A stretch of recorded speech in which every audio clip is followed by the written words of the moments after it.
واشكروا نعمة الله إن كنتم إياه تعبدون.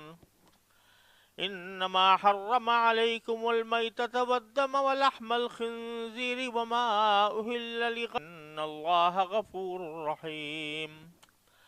ولا تقولوا لما تصف ألسنتكم الكذب هذا حلال وهذا حرام لتفتروا على الله الكذب إن الذين يفترون على الله الكذب لا يفلحون. متاع قليل ولهم عذاب أليم. وعلى الذين هادوا حرمنا ما قصصنا عليك من قبل وما ظلمناهم ولكن كانوا أنفسهم يظلمون. ثم إن ربك للذين عملوا السوء بجهالة ثم تابوا من بعدها لغفور رحيم. إن إبراهيم كان أمة قانتا لله حنيفا ولم يكن من المشركين شاكرا لأنعمه اجتباه وهداه إلى صراط مستقيم. وآتيناه في الدنيا حسنة وإنه في الآخرة لمن الصالحين. ثم أوحينا إليك أن اتبع ملة إبراهيم حنيفا وما كان من المشركين. إنما جعل السبت على الذين اختلفوا فيه وإن ربك ليحكم بينهم يوم القيامة فيما كانوا فيه يختلفون.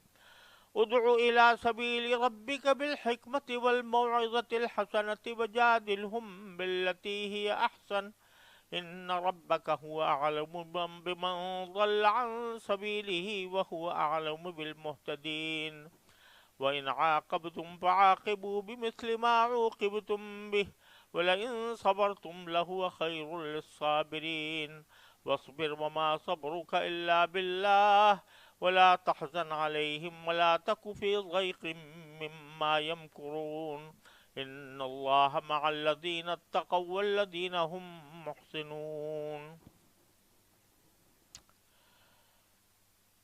یہ سورہ نحل کی آخری آیات ہیں، اور اس سے پہلے اللہ تبارک و تعالی نے یہ بیان فرمایا تھا کہ جو لوگ دنیا زندگی کو آخرت پر ترجیح دیتے ہیں ان کا انجام کتنا برا ہے، اور جو اللہ کی رضا کے خاطر ہجرت کرتے ہیں اور جہاد اور صبر سے کام لیتے ہیں ان کا انجام کتنا بہتر ہے۔ آگے باری تعالیٰ ایک بستی کی مثال دیتے ہیں، فرمایا وضرب اللہ مثلا، اللہ ایک بستی کی مثال دیتا ہے، قریۃ کانت آمنۃ مطمئنۃ لیأتیہا رزقہا رغدا من کل مکان۔ کانت آمنۃ مطمئنہ، ایک بستی جو بڑی پرامن تھی اور مطمئن تھی، یاتیہا رزقہا رغدن، اس کا رزق اس کو ہر جگہ سے بڑی فراوانی سے پہنچ رہا تھا، من کل مکان، ہر جگہ سے۔ فکفرت بانعم اللہ، پھر اس نے اللہ کی نعمتوں کی ناشکری شروع کر دی۔ فأذاقها اللہ لباس الجوع والخوف بما كانوا يصنعون، تو اللہ تعالیٰ نے ان کے کرتوت کی وجہ سے ان کو یہ مزہ چکھایا کہ بھوک اور خوف ان کا پہننا اوڑھنا بن گیا۔ اس بستی کی پہلے تعریف یہ فرمائی کہ وہ امن بھی تھا، اس میں کوئی جنگ کرنے کا خطرہ نہیں تھا، کسی کے حملے کا خطرہ نہیں تھا، اور دوسرے مطمئن تھی،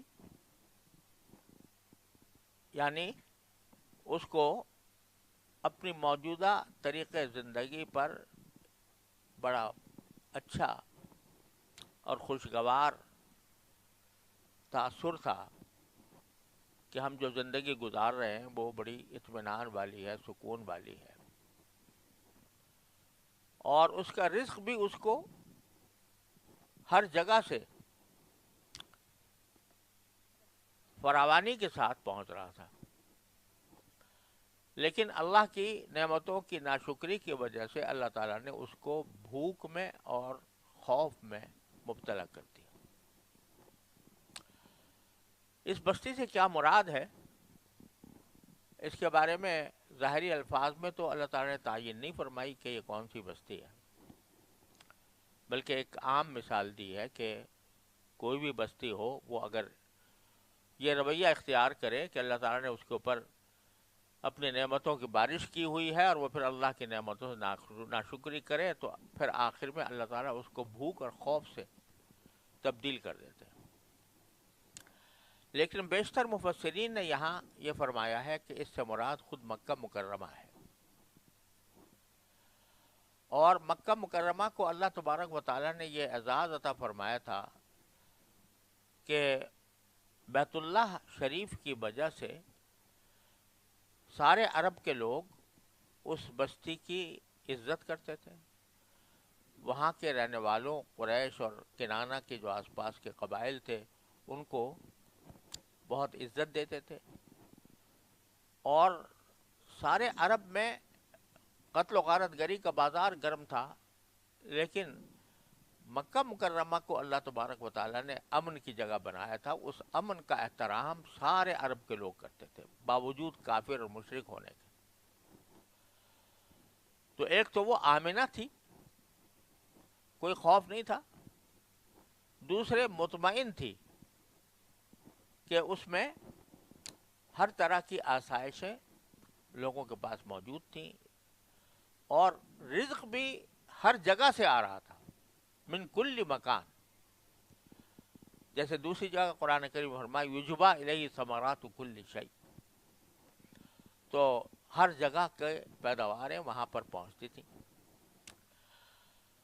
تو یہ فرمایا کہ اس سے مراد مکہ مکرمہ، اشارہ مکہ مکرمہ کی بستی کی طرف ہے کہ یہ بڑے اطمینان کی زندگی گزار رہی تھی۔ اللہ تعالیٰ کے رسول آئے اور انہوں نے ان کی تکذیب کرنے کا رویہ اختیار کیا، تو اللہ تعالیٰ نے ان کو جوع یعنی بھوک اور خوف یعنی ڈر کا لباس پہنانے کا مزہ چکھا دیا۔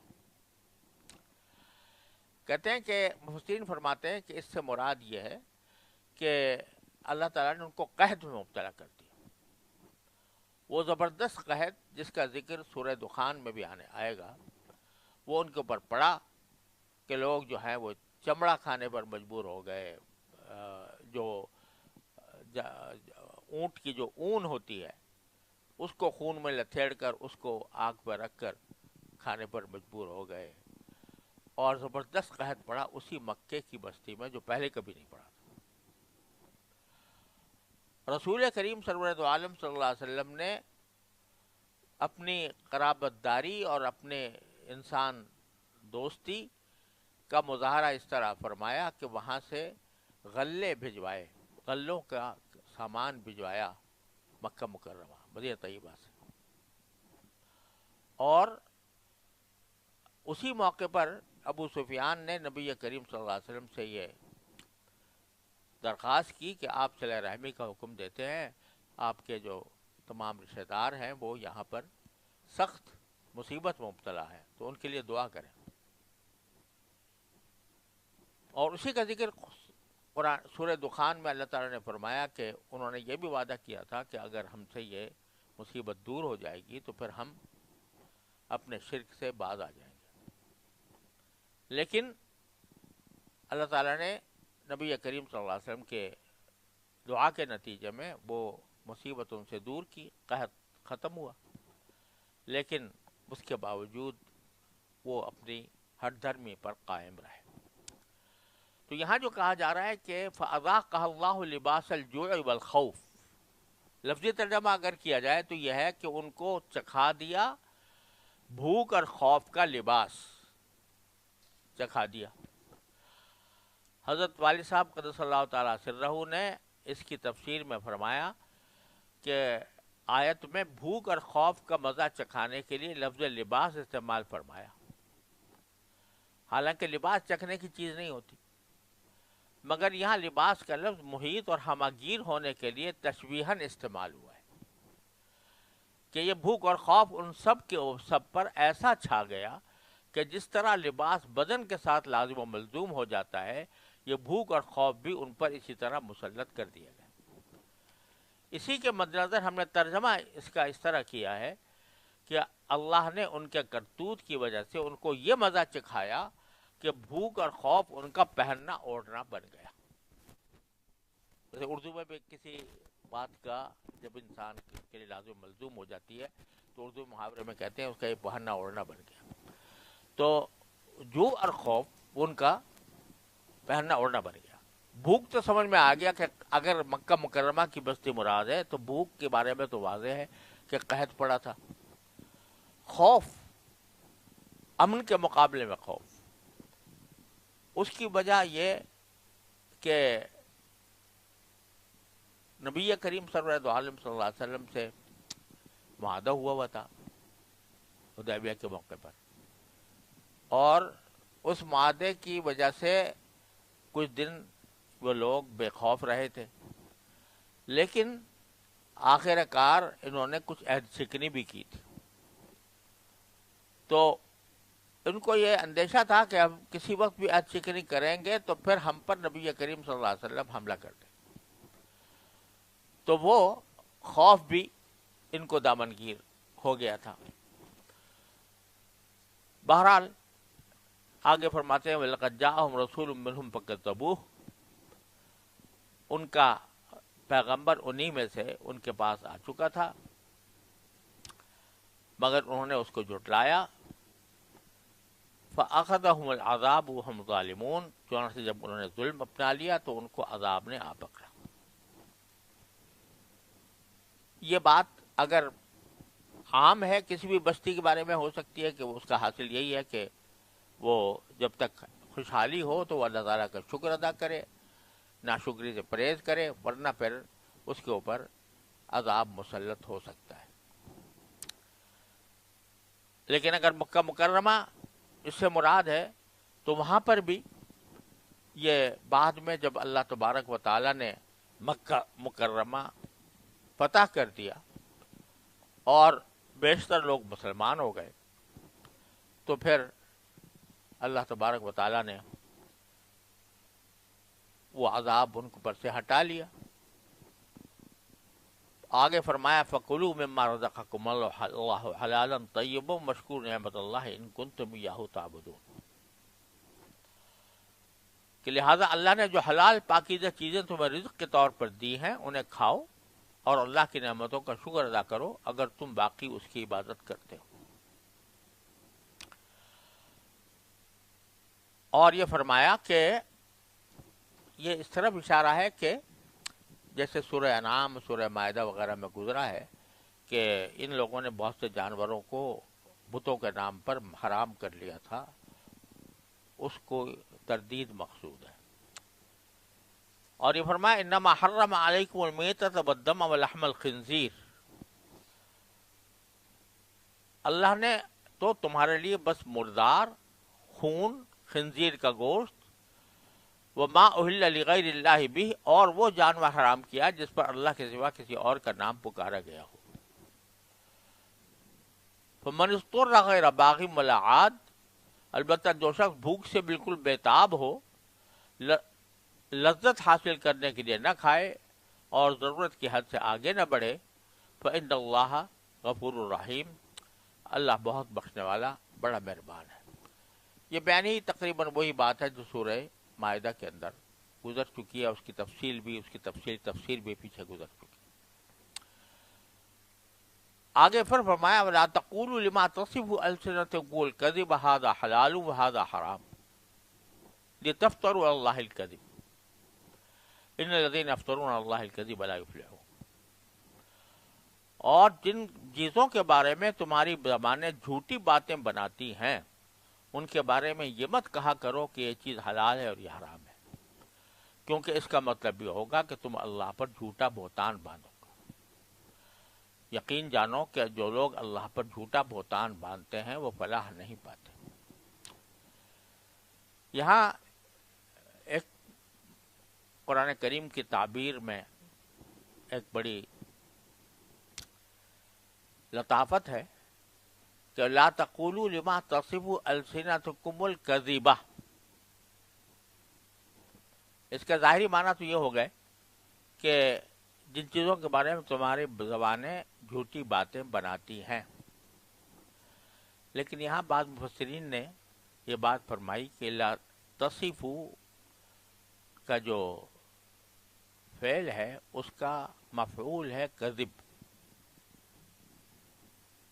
یعنی تمہاری زبانیں جھوٹ کا وصف بیان کرتی. مطلب ہے کہ جھوٹ کا لفظ تو سب جانتے ہیں کس چیز کو جھوٹ کہتے ہیں، لیکن جھوٹ ہوتا کیسے ہے. تمہاری زبانیں جو بولتی ہیں تو وہ جھوٹ کی حقیقت بیان کرتی ہیں. جھوٹ کی حقیقت یہ ہے، یعنی صرف اتنا نہیں تم جھوٹ بولتے ہو بلکہ لوگوں کے لیے جھوٹ کی حقیقت بھی تمہارے الفاظ سے پتہ لگتی ہے لوگوں کو کہ یہ جھوٹ ہوتا ہے. تو تم جو یہ کہتے ہو کہ فلاں جانور حرام ہے حالانکہ اللہ نے حرام نہیں کیا تو تم جھوٹی باتیں کرتے ہو. اور یہ جو قرآن کریم نے جملہ استعمال فرمایا یہ بڑا اہم اور یاد رکھنے کا ہے کہ کسی چیز کو حلال کہنا یا حرام کہنا یہ تو سوائے اللہ تبارک و تعالی کسی کا کام نہیں. اسی لیے حضرت امام مالک رحمۃ اللہ علیہ فرماتے ہیں کہ جب بھی وہ کسی چیز کو اپنے استدلال اور اجتہاد کی وجہ سے ناجائز قرار دیتے تھے تو اس کے لیے حرام کا لفظ استعمال نہیں کرتے تھے. فرماتے تھے یہ اکرہ ذالک، میں اس کو ناپسند کرتا ہوں. حرام کا لفظ صرف انہی چیزوں کے لیے استعمال کرتے تھے جو قرآن کریم نے جن کو حرام قرار دیا یا جس کے لیے لفظ حرام استعمال ہوا، اور جو قطعی الدلالہ اور قطعی الثبوت ہیں، اور جو اجتہاد کی بنا پر کسی چیز کو ناجائز قرار دیا جاتا تو اس کو حرام اس کے لیے لفظ استعمال نہیں کرتے تھے. تو لوگوں نے پوچھا، ان کے شاگرد نے پوچھا کہ آپ یہ لفظ ہمیشہ ایسے استعمال کرتے ہیں، اکرہ، میں لا احبہ، میں اس کو پسند نہیں کرتا، میں اس کو مکروہ سمجھتا ہوں. تو فرمایا کہ مجھے اس آیت سے ڈر لگتا ہے، لا تقولوا لما تصف السنتکم الکذب ھذا حلال وھذا حرام لتفتروا علی اللہ الکذب. اور یہ کہ ان الذین یفترون علی اللہ الکذب لا یفلحون، جو اللہ پر جھوٹ باندھتے ہیں وہ فلاح نہیں پاتے. اس لیے مجھے حرام کا لفظ استعمال کرتے ہوئے بہت تأمل ہوتا ہے. یہ ہم لوگوں کو بھی ایک بہت بڑی ہدایت ہے امام مالک کا یہ قول کہ ہم جس چیز کو بھی ناجائز کہا جاتا ہے اس کو حرام فوراً کہہ دیتے ہیں. فقہاء کرام مکروہ تحریمی کہہ دیں گے، مکروہ کہہ دیں گے، لیکن حرام کا لفظ وہ صرف اسی وقت استعمال کرتے ہیں جب کوئی چیز قرآن نے حرام کی ہو یا تواتر سے اس کی حرمت ثابت ہو. اور جس چیز کو اخبار احاد سے جو مثلا ثابت ہوئی ہے تو اس کی عدم جواز ثابت ہوا ہے تو اس کے لیے حرام کا لفظ استعمال نہیں کرتے بلکہ اس کو مکروہ کہہ دیتے ہیں. متاع قلیل ولہم عذاب علیم، ایسے لوگ ایسے ہیں کہ انہیں جو عیش حاصل ہے وہ بہت تھوڑا سا ہے اور ان کے لیے دردناک عذاب تیار ہے. وعلی الذین ہادوا حرمنا ما قصصنا علیک من قبل. اب سوال یہ پیدا ہوا کہ ایک طرف تو یہ کہا جا رہا ہے کہ تم لوگ اپنے اوپر جو جائز چیزیں طیبات ہیں وہ ان کو حرام نہ کرو، لیکن دوسری طرف اللہ تعالیٰ نے یہودیوں پر بہت سی چیزیں ایسی حرام فرما دی تھیں جو حضرت ابراہیم علیہ السلام کی شریعت میں جائز تھیں. تو فرمایا کہ ہم نے وہ جو حرام کی تھی وہ ان کے نافرمانیوں کی وجہ سے ایک سزا کے طور پر حرام کی گئی تھی. تو فرمایا وَالَّذِينَ هَادُوا حَرَّمْنَا مَا قَصَصْنَا عَلَيْكَ مِن قَبْلُ، اور یہودیوں کے لیے ہم نے وہ چیزیں حرام کی تھیں جن کا تذکرہ ہم تم سے پہلے ہی کر چکے ہیں. سورہ مائدہ میں، سورہ انعام میں ذکر آیا ہے کہ ان پر فلاں فلاں چیزیں ہم نے ان کی فَبِظُلْمٍ مِّنَ الَّذِينَ هَادُوا حَرَّمْنَا عَلَيْهِمْ طَيِّبَاتٍ أُحِلَّتْ لَهُمْ، جو حلال چیزیں تھیں وہ بھی حرام کر دی تھی. اور یہ جو ہم نے کیا وَمَا ظَلَمْنَاهُمْ، یہ ہم نے ان کے اوپر کوئی ظلم نہیں کیا، وَلَٰكِنْ كَانُوا أَنفُسَهُمْ يَظْلِمُونَ، وہ خود اپنے اوپر ظلم کیا کرتے تھے. لیکن فرمایا کہ ایسا نہ ہو کہ اس سے کوئی شخص مایوسی میں پڑ جائے کہ اگر کسی سے یہ گناہ سرزد ہوئے ہیں تو آئندہ بھی اس کے لیے کوئی نجات کا راستہ نہیں ہے. تو باری تعالیٰ نے فرمایا ثم ان ربک للذین عملوا السوء بجہالۃ ثم تابوا من بعد ذلک واصلحوا ان ربک من بعدها لغفور رحیم. پھر بھی تمہارا رب ایسا ہے کہ جن لوگوں نے نادانی میں برائی کا ارتکاب کر لیا اور اس کے بعد توبہ کر لی اور اپنی اصلاح کر لی، تو ان سب باتوں کے بعد بھی تمہارا پروردگار بہت بخشنے والا بڑا مہربان ہے. لہذا کسی کو مایوس نہ ہونا چاہیے. آگے یہ جو مشرکین تھے یہ اپنے آپ کو منسوب کرتے تھے حضرت ابراہیم علیہ السلام کی طرف کہ ہم ان کے دین پر ہیں، اور یہودی نصرانی بھی ابراہیم علیہ السلام کو مانتے تھے. تینوں حضرت ابراہیم علیہ السلام کا اپنے آپ کو پیرو کہتے تھے. تو باری تعالیٰ ان کی تردید کرتے ہوئے فرماتے ہیں کہ تم میں سے کوئی ابراہیم علیہ السلام کا پیرو نہیں ہے، نہ مشرکین مکہ، نہ یہودی اور نہ نصرانی. جیسے کہ آج کل کہا جا رہا ہے کہ یہ ایک خاندان ہے، ابراہیمی خاندان. اسی کی تردید کرتے ہوئے قرآن فرماتا ہے ان ابراہیم کان امۃ قانتا للہ حنیفا، بے شک ابراہیم ایسے پیشوا تھے جنہوں نے ہر طرف سے یکسو ہو کر اللہ کی فرمانبرداری اختیار کر لی تھی. قرآن کریم جب حضرت ابراہیم علیہ السلام کے لیے اوصاف بیان فرماتا ہے تو ایسے عظیم الفاظ ابراہیم علیہ السلام کے لیے اللہ تعالیٰ نے استعمال فرمائے ہیں کہ جو ان کے اللہ تعالیٰ کے ساتھ خصوصی تعلق پر دلالت کرتے ہیں. پہلے فرمایا کانا امتن، ابراہیم علیہ السلام بتاتے خود ایک امت تھے، یعنی ایک شخص تھے لیکن وہ اپنی ذات میں ایک امت کی طرح کے قائم مقام تھے کہ وہ پورا دین لے کر آئے تھے، دین صحیح. یہ لفظ بھی بڑا معنی خیز ہے، کانا امت،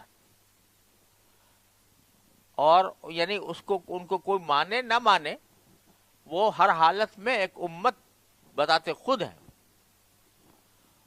اور قانتا للہ،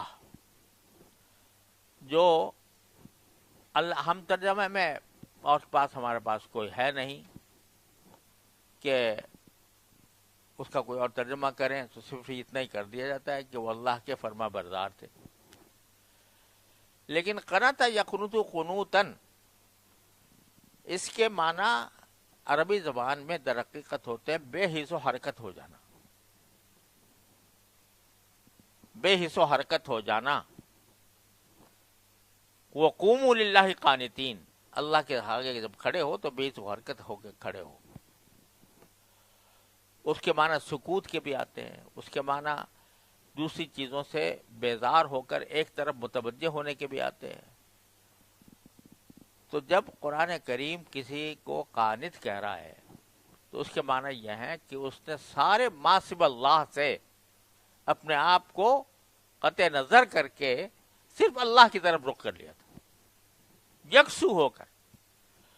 قانتا للہ حنیفا، وہ یکسو ہو کر اللہ کی فرمانبرداری اختیار کر لی تھی. ولم یکن من المشرکین، اور مشرکوں میں سے نہیں تھے. شاکرا لانعمہ، اللہ کی نعمتوں پر شکر کرنے والے تھے. اشارہ اس طرف ہے کہ جو مصائب ان کو پیش آئے وہ شاید ہی دنیا میں کسی کو پیش آئے ہوں. آگ میں ان کو ڈالا گیا، بجالا وطن ان کو کیا گیا، ان کے پیچھے سازشیں کی گئیں، اور ان کو کہاں سے عراق سے شام، شام سے حجاز، حجاز سے پھر شام، کتنی مصیبتیں ان کے اوپر آئیں، لیکن وہ ان تمام مصیبتوں کے باوجود اللہ کی نعمتوں کے شکر گزار تھے. تو یہ بس خصوصی طور پر ذکر فرمایا اللہ تعالیٰ نے کہ وہ اللہ کی نعمتوں کے شکر گزار تھے. معلوم ہوا کہ اللہ تعالیٰ کو بندے کا یہ وصف بہت پسند ہے کہ وہ شکر کی کثرت کرے. جتنا اللہ کا شکر گزار ہوگا اتنا ہی اللہ تعالیٰ کے ساتھ قرب بڑھے گا، اور اتنا ہی اللہ تبارک و تعالیٰ کی رحمتیں اس کے اوپر نازل ہوں گی. اجتباہ و ہداہ الی صراط مستقیم، اللہ تبارک و تعالیٰ نے ان کو چن لیا تھا. اجتباہ، ان کو چن لیا تھا. اللہ یجتبی الیہ من یشاء، اللہ تعالیٰ اپنی طرف چن لیتا ہے اپنی طرف بلانے کے لیے جس کو چاہتا ہے. اور وہاں یہ بھی ہے یجتبی الیہ من یشاء ویہدی الی صراط مستقیم. یہاں بھی حضرت ابراہیم علیہ السلام کے بارے میں فرمایا کہ اجتباہ، ان کو چن لیا تھا، وہداہ الی صراط مستقیم، اور چننے کے بعد ان کو سیدھے راستے کی ہدایت دے دی تھی. یہ جو آیت کریمہ ہے اللہ یجتبی الیہ من یشاء ویہدی الیہ من ینیب، تو اس کا ایک جو مفہوم ظاہری ہے وہ تو یہ ہے کہ اللہ یجتبی الیہ من یشاء، جس کو اللہ چاہے اس کو چن لیتا ہے. ہمارے شیخ حضرت فرماتے تھے کہ اس کا ایک مطلب یہ بھی تو ہو سکتا ہے کہ یجتبی الیہ من یشاء میں یشاء کی ضمیر فاعل من کی طرف ہو، یعنی جو چاہتا ہے کہ مجھے چنا جائے. یجتبی الیہ من یشاء، جو یہ چاہتا ہے کہ اسے چنا جائے. تو یعنی کیا مانا کہ وہ اللہ کی بارگاہ میں دعا کرتا ہے، اس سے رجوع کرتا ہے، اس سے مانگتا ہے کہ یا اللہ مجھے بھی چنے والوں لوگوں میں شامل کر لے. تو یہ دعا کرنے والا بھی انشاءاللہ اس فضیلت میں آ جائے گا. یہ ایک لطیف بات ہے جو حضرت نے بیان فرمائی تھی. بہرحال اگلا جملہ اس کی تائید بھی کرتا ہے، ویہدی الیہ من ینیب، کہ اللہ تعالیٰ اپنی طرف ہدایت دے دیتا ہے اس کو جو اس کی سے رجوع کرتا ہے، دل سے رجوع کرتا ہے، دل سے اس کی طرف متوجہ ہوتا ہے، اسی سے مانگتا ہے، تو اس کو وہ اللہ تبارک و تعالیٰ ہدایت فرما دیتا ہے. وَآتَيْنَاهُ فِي الدُّنْيَا حَسَنَةً، اور ہم نے حضرت ابراہیم علیہ السلام کو دنیا میں بھی بہتری عطا فرمائی اور بھلائی دی تھی. وَإِنَّهُ بِالْآخِرَةِ لَمِنَ الصَّالِحِينَ، اور وہ آخرت کے اندر بھی یقینی طور پر ان کا شمار صالحین میں ہوگا.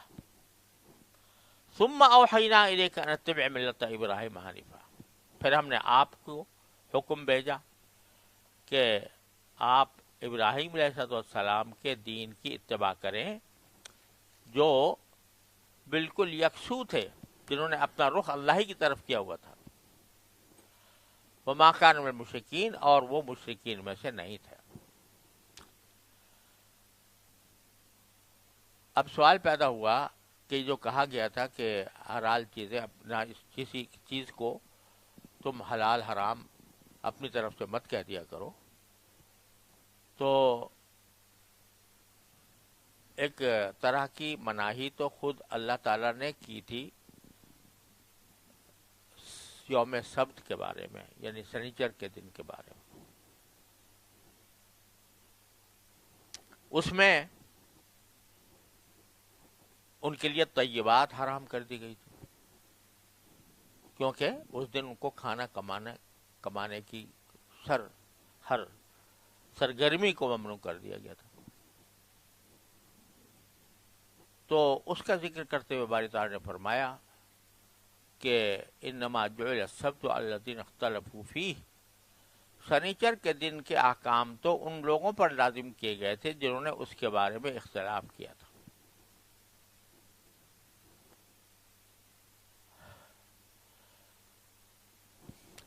یعنی ہفتے کے روز مچھلی کے شکار کی ممانعت جو تحریم طیبات کے ایک فرض ہے، وہ صرف انہی لوگوں پر لازم کی گئی تھی جنہوں نے اس میں عملاً اختلاف کیا کہ کسی نے مانا کسی نے نہیں مانا. لیکن یہ حضرت ابراہیم علیہ السلام کی شریعت میں نہیں تھی، لہذا یہ ان کی خصوصیت تھی کہ ان کے لیے حرام کر دیا گیا تھا سبت کے اندر یہ معاشی سرگرمیاں.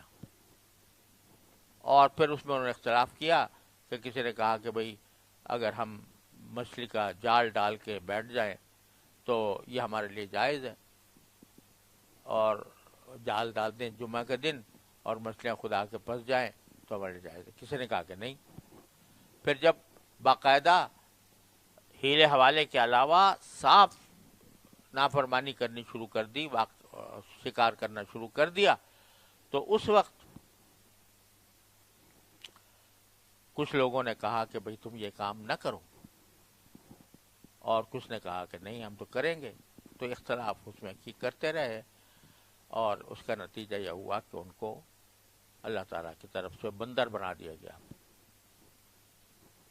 اور آخرت میں ہم اس کا فیصلہ سب کا کر دیں گے. وَإِنَّ رَبَّكَ لَيَحْكُمُ بَيْنَهُمْ يَوْمَ الْقِيَامَةِ فِيمَا كَانُوا فِيهِ يَخْتَلِفُونَ.